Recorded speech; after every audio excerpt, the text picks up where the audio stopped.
story of the horror icons and the man behind the masks, plus why fat comedians rule. Published by the Hopecast Network. Chapter 5: The Half Loaf Revolution. The inspiration behind the half loaf.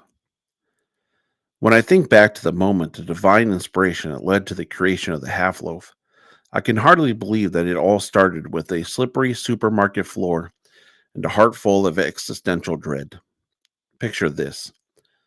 There I was, sporting my best dad shoes and a hilarious pair of cargo shorts that were, quite frankly, a fashion choice best left in the early 2000s. I was on a simple grocery trip, attempting to buy a modest loaf of bread when I realized I was about to embark on a journey that would change the way singles shop forever. As I trudged through the bread aisle, a hallelujah worthy neon sign flickered above my head, announcing buy one, get one free deal on bread. But there's the catch: I'm single. Yes, I was living the glorious life of solitude with only a houseplant to offer me companionship. And let's be honest, it was a particularly judgmental photos.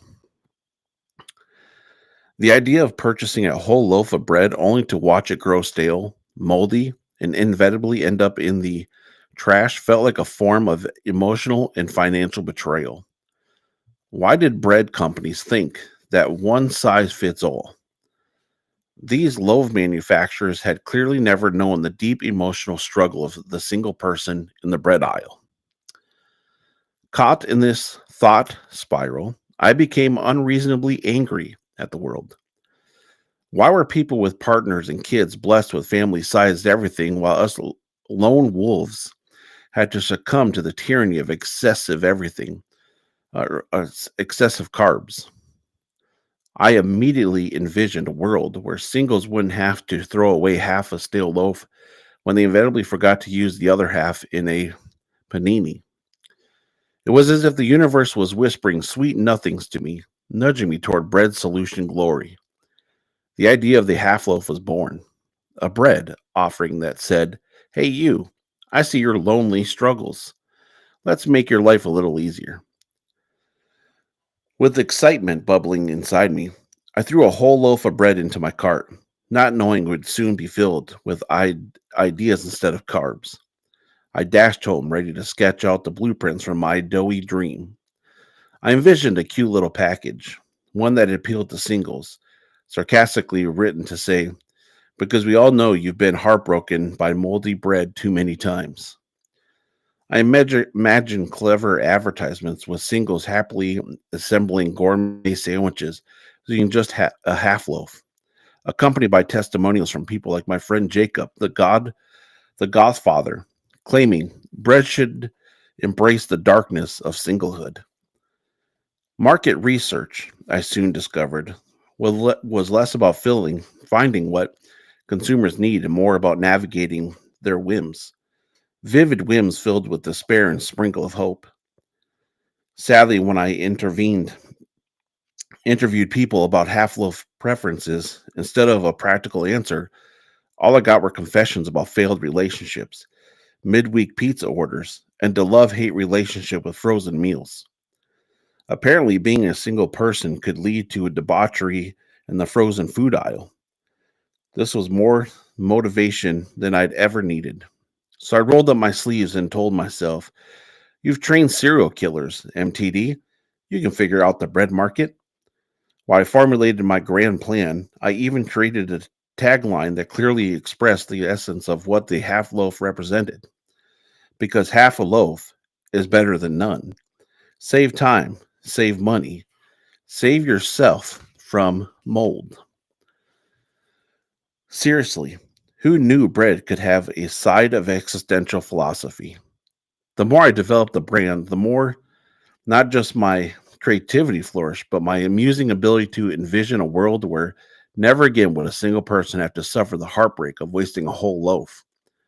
The half loaf revolution was not simply a product, it became a symbol of hope for singles everywhere. And to think it all stemmed from one ill fated grocery outing. And that's a testament to the power of good idea and a touch of common sense. So here I stand, a man behind the half loaf, trained not only in the art of shaping horror icons, but also shaping the future of bread for single people. It turns out the most ridiculous yet profound idea often came from the unlikeliest of places, like grocery stores, where you go buy your dignity back, one slice at a time. Market research, the single life. When I was when I dove into the market research for my groundbreaking invention, the half loaf, little did I know that the journey would serve as a surreal exploration into the minds of lives of single individuals. As a former bike cop with a knack for training horror icons, I like to think I had the backbone for it. But market research turns out to be like running an obstacle course while juggling eggs, complicated, messy, and more assumingly chaotic than I ever expected. I began by launching a series of informal surveys to get insights from my fellow solo dwellers. I approached friends, family, and even random strangers in the grocery store. Hey, if there's one place to find single people, it's at the bread rack, eyeing the loaves like they're trying to assess the worth of long term relationship. Armed with my trusty notepad and distinguishingly large bag of gummy bears for emotional support, I set out to discover their particularities and struggles. To my shock, I discovered that many of my subjects were surprisingly frank about their loneliness. One woman cheerily regarded me with the intensity of gazelle cornered by a lion as she confessed, "You don't understand. The whole loaf is not just bread, it's a lot of harsh memories. I should really be praying the bread for emotional therapy, paying the bread for emotional therapy at this point. Who would have thought bread could be a canine sized companion, taking the brunt of someone's psychological baggage? I could practically hear the doughy loaf sobbing alongside her. It hit me. Single life wasn't a tapestry woven with humor and absurdity, and Tara was trying to slice through it with a half loaf. Other candidly bemoaned the nightly frozen dinners, complete with complete cartoon of desserts. One dude even told me, "I've cut my ketchup with wine because I can't finish an entire bottle, and I don't have anyone to share my culinary tryst with."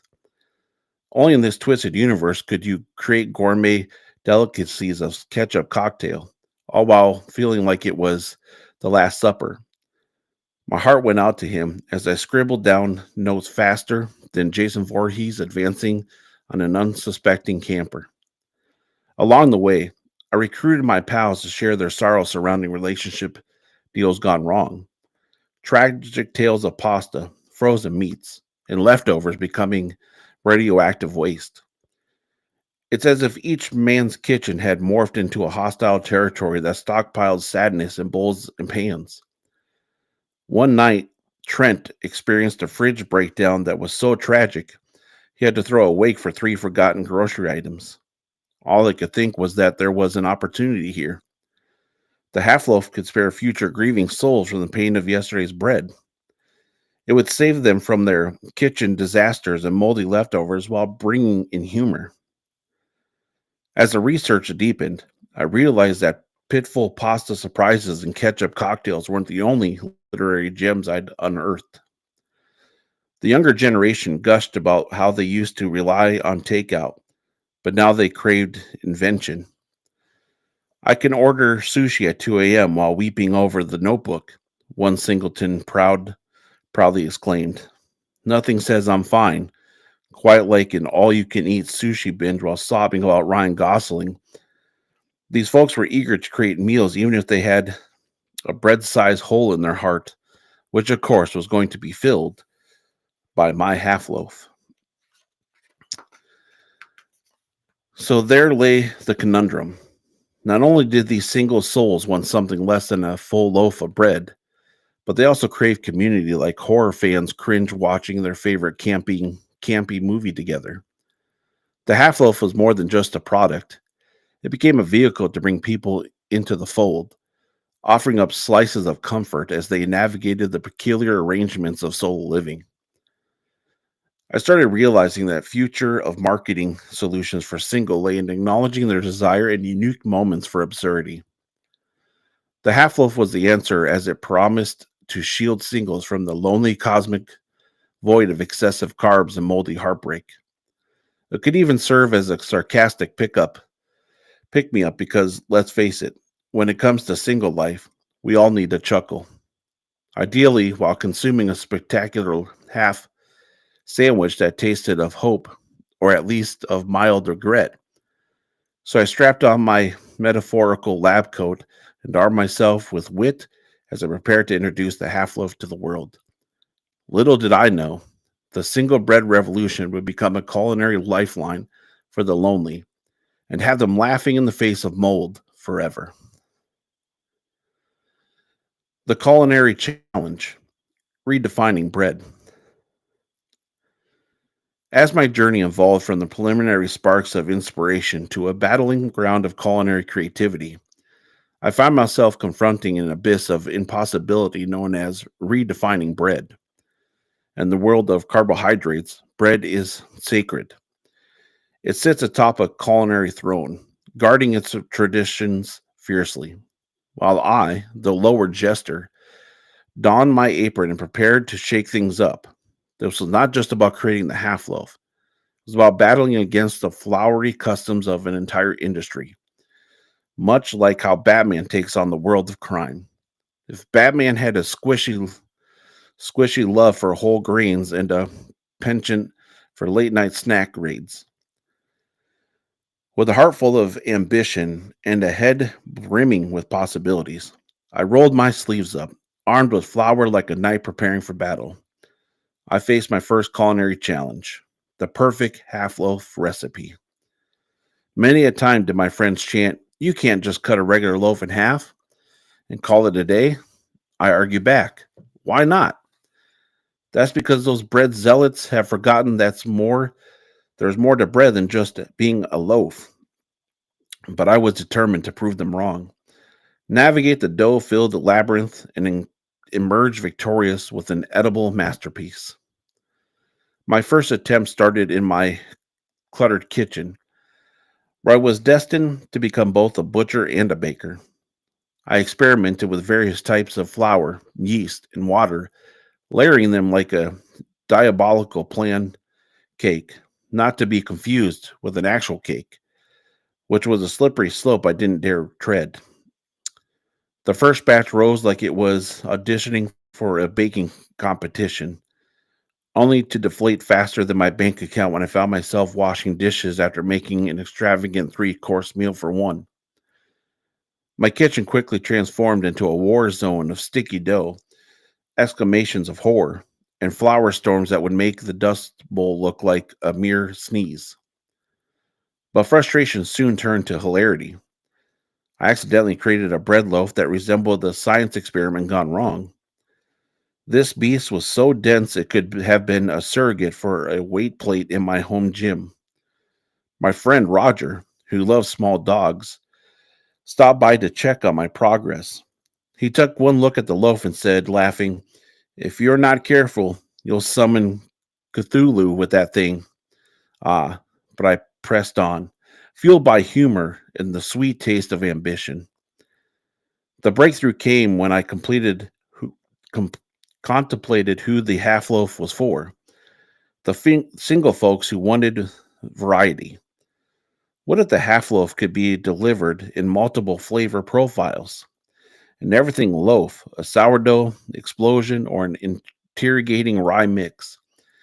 As I juggled the flavors, because creativity can be messy as heck, I thought of my dear friend Ashley, the only Jewish actress in R rated films, who knew that so many single people were hungry for more than one kind of loaf.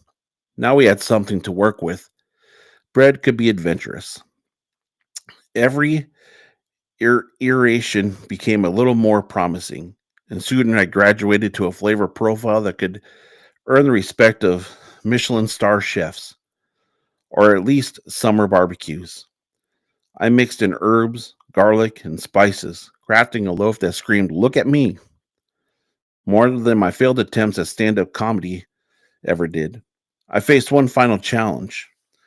Should I create a standard sliced model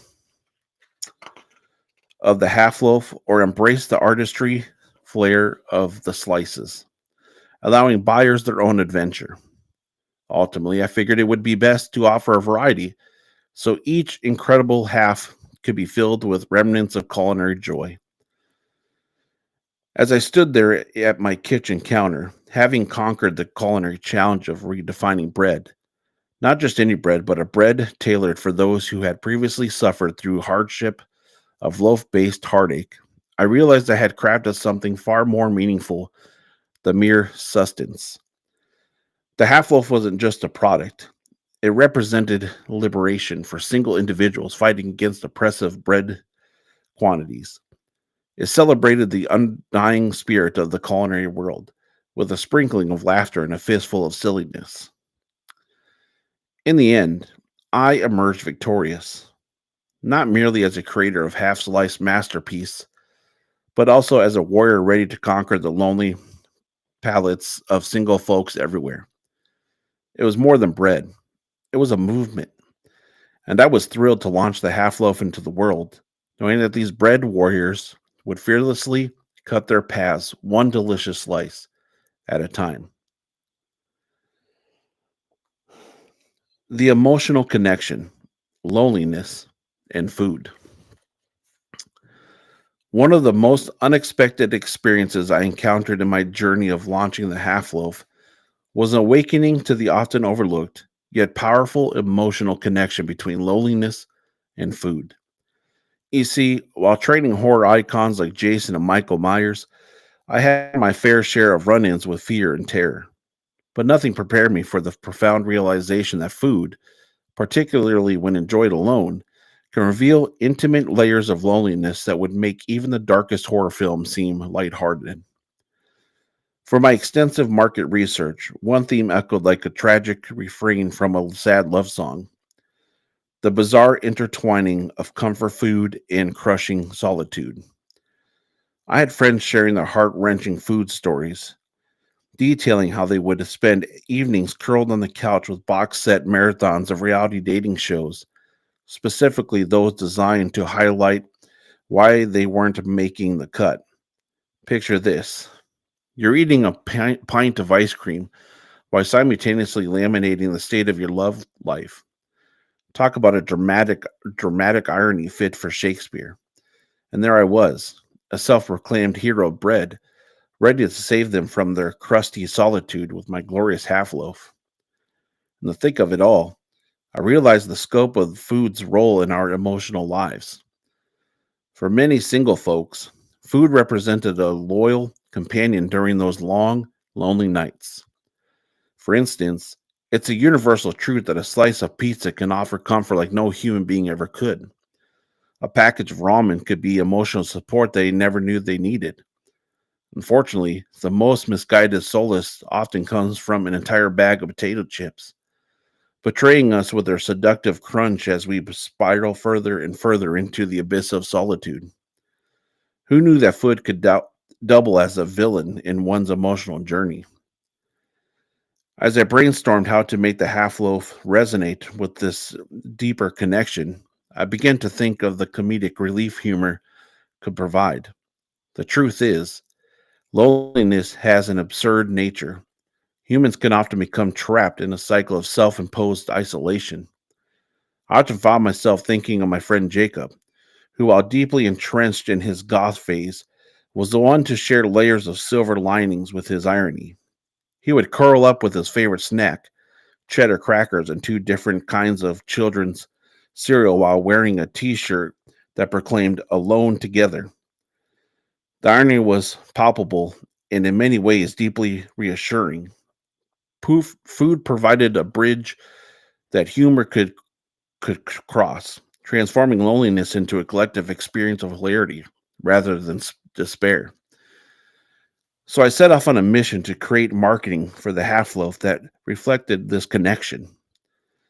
My vision was to craft advertisement filled with humorous situations with characters bond over their shared love for food, like two singles creating gourmet cheese sandwiches on a Friday night while simultaneously laminating their empty love lives. Be the hero of your own snack time tragedy, I would proclaim in bold letters, accompanied by eye catching visuals. I envisioned catchphrases that summed up the struggle of the solo eater. Half a loaf, half a chance to dine solo. But don't worry, we've got your back. Did I take a doughy approach? Absolutely. But the hope was to lightly tease at these heavy emotions while highlighting that it's okay to eat alone. And sometimes it's even be a blast. As I synthesized with these thoughts, I came to understand that food transcends calories. It's about crafting connection even in solitude. The half loaf wouldn't just be bread. It would be a heartfelt offering that acknowledges solitude many singles face. Cooking a meal becomes an act that honors the small victories of life. Even that victory is as simple as turning the oven on and waiting for bread to rise. This manifestation of food is what I thought with the half loaf. It serves as both comfort and a reminder that while solitary moments exist, they don't have to define us. Embracing our connection to food, even from a couch draped with crumbled blankets, doesn't have to bring us down. It can lift us up, even only metaphysically, as we taste the silvers of hope buried within those warm, pillowy slices. Through all of this, I've learned if the world can feel isolating, at least we can share a laugh over a perfectly proportioned half loaf. From that point onward, my quest was not just about rebranding bread for singles. It was about making them feel whole even when they were halfway there, one delicious bite at a time. Success stories. The half loaf revolution. As the groundbreaking journey of the half loaf unfolded, what truly fueled my enthusiasm and motivated me to forge ahead were merely the accolades piled high, but the heartwarming, occasionally hilarious success stories from fellow single warriors. Each story was like a delightful morsel, affirming the purpose of my creation and tickling my funny bone in genuine, unexpected ways. Yes, my friends, we were living the half loaf revolution, where bread became an emblem of connection for those who dared to embrace the single status. Let me tell you about one remarkable tale.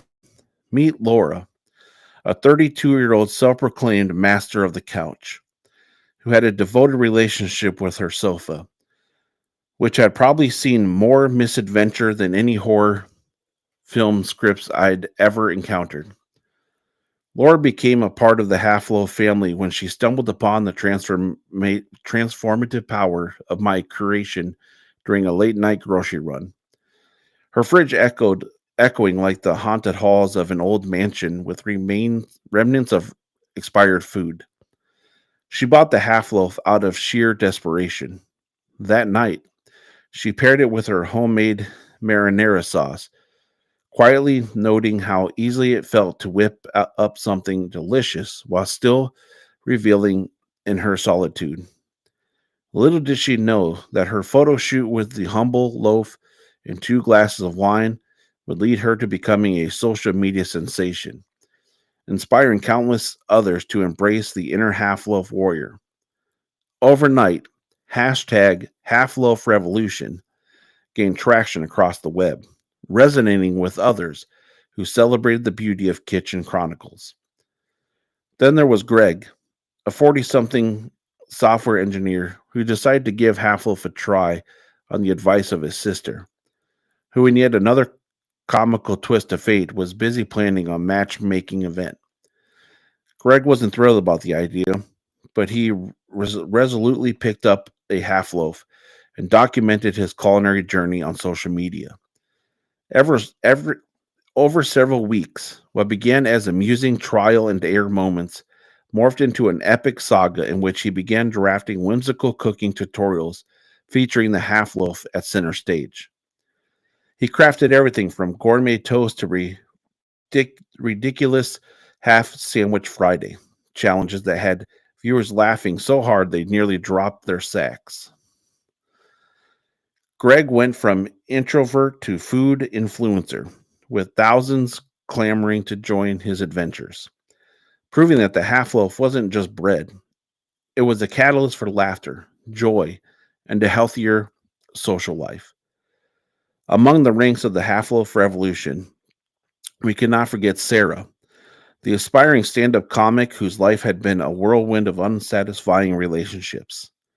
One night, she used her half loaf as a prop during a performance, wrangling the audience with tales of culinary catastrophes, catastrophes, and awkward dinner dates.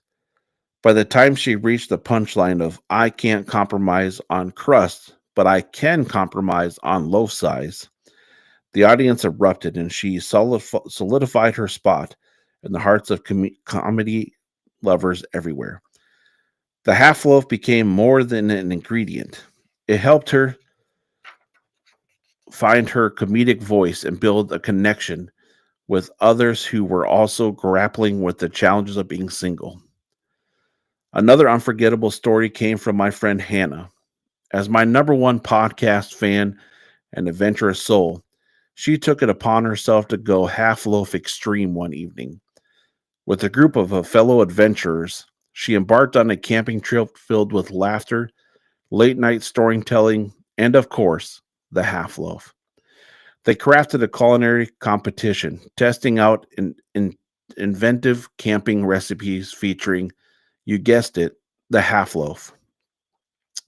From gooey s'more sandwiches to delightful savory bites over the fire, it became a culinary escapade that would not only satisfy their bellies, but also deepen friendships. With every bite, they became living testimonials, laughing about how they initially thought food would define only their solitude, only to discover that togetherness could emerge from it, layered within warm bread. Each story of the half loaf revolution fostered feelings of connectedness, laughter, and occasional culinary mischief. What had started as a modest venture evolved into a burgeoning community of singles embracing their quirks and kitchen follies. It was more than just bread. It was joy wrapped in half the calories, laughter replaced with happy half measures, and the opportunity to turn mundane moments into hilarious triumphs. So here we are, a friendly reminder that we don't navigate the single life in a vacuum. We invite the humor of our quirks along with the ride. With the half loaf as a companion, we have redefined not just a product, but an entire movement enriching our experiences. As I glance around at the vibrant stories unfurling before me, I thought, this was the success I'd never fathomed. Who knew carbs could unite us, bringing solitude with mirth while catalyzing the start of a revolutionized meals? Thank you, Half Loaf. Here's to many more hilarious culinary capers. Hopecast Network has reached out to MTD for further questioning on these events. His whereabouts are unknown at this time.